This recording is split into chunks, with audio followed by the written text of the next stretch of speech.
what is your overall assessment of how you guys performed today? Where did you see growth, and why was it still ultimately not enough? We beat ourselves a little bit tonight just on our turnovers and just some of our defensive rotations. They got a lot of opportunities, second chance opportunities where they got an opportunity to go into fast break and just create just mismatches in transition. So look at some of the positives for sure, where we won the first and fourth, but at the end of the day, we got to win all 4 quarters if we want a great chance against this team, and we got to make sure that we create enough separation where we can play comfortably too and freely. So we had a good pulse about the game, I believe, going up until halftime, and then afterwards, they did what other great teams do.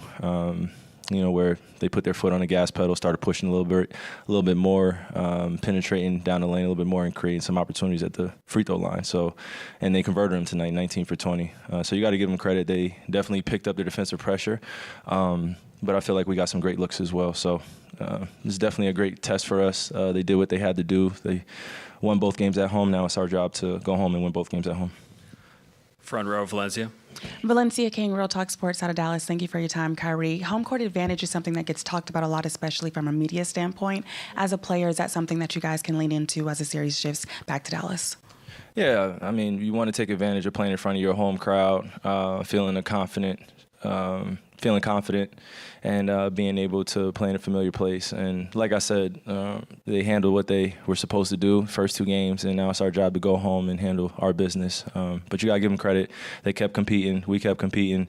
We just got to stay together in some of the tough times throughout the game where it could be a 4-point lead on them or a 4-point lead that we have. We just got to keep competing, and I think we'll be in a better place, but feel good. Second row on the left. Chris Gasper, Boston Globe. Kyrie, looked like you were in a good flow first half, 5 of 10.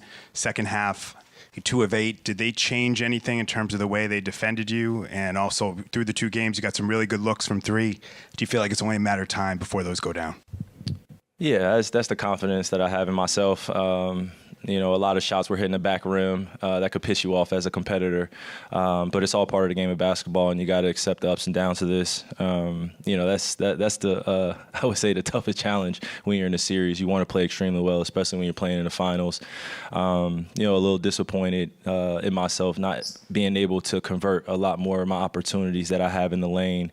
Obviously I'm going against Drew Holiday and Jaylen Brown a few times, but I feel like I have the upper edge on certain possessions where I just got to convert. They're pushing me to my left hand a little bit more. So just got to be aware of some of their adjustments like I was in game 1.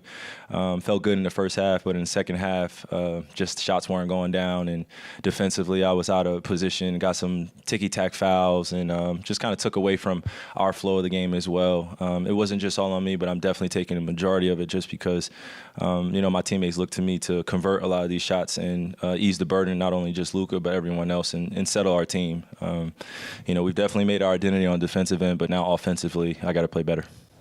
First row, Tim. Tim McMahon, ESPN. When Luke was in here, he pointed at his turnovers and his missed free throws. He said, those are the reasons you guys lost the game. Just curious your reaction to, Luka taking the blame and specifically citing those 2 things. Yeah, I think we talked about this last series.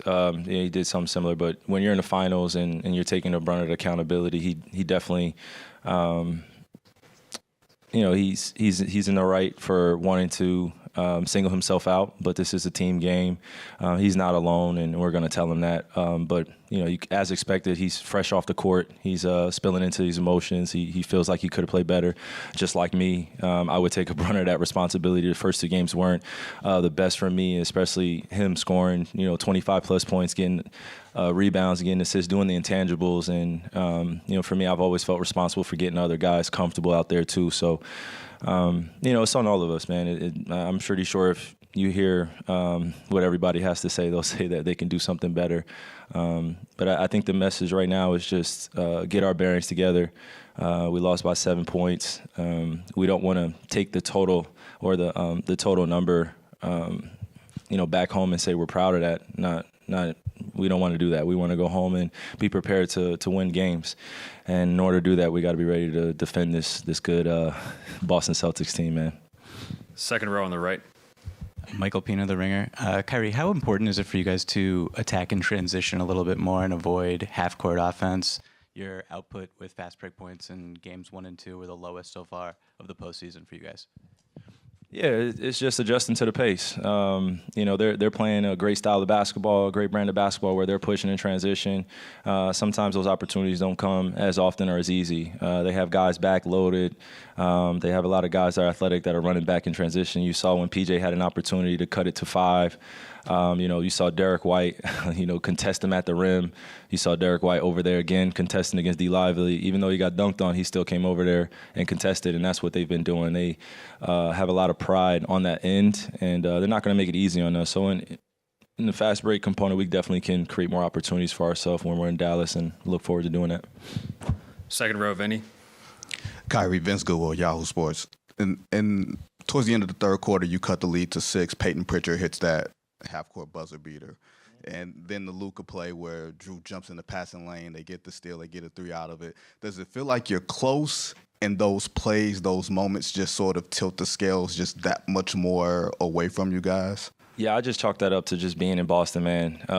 Some of those shots, they go up in the air. And I remember, last game, Sam Hauser caught it in the corner, and I don't even think he brought the ball down. And it was, practically all net. So they feel very confident here. They've been a great team all year. Just look at their record. I don't know how many total games they've lost, since the postseason started, but I don't think it's more than 6 or 7. So they've really made their identity here. They want to take care of home court. And now it's our job to go home and do the same. Being in the finals before, down 0-2, I have a little experience in this. Didn't play particularly well in the first 2 games in that series too that I'm referring to. So now I'm just really leaning in on what I've experienced, what I've learned, and some of the lessons I've been able to make sense of in how to come back in this series, because it is going to be a possession-by-possession thing, and it is going to be the hardest thing that we've ever done. So I think we got a great feel, a great experience here in Boston, what the finals is like for our group. And now we go home, kind of shake off the cobwebs a little bit, and just be prepared for another fight. Thanks, Kyrie. Yes, sir.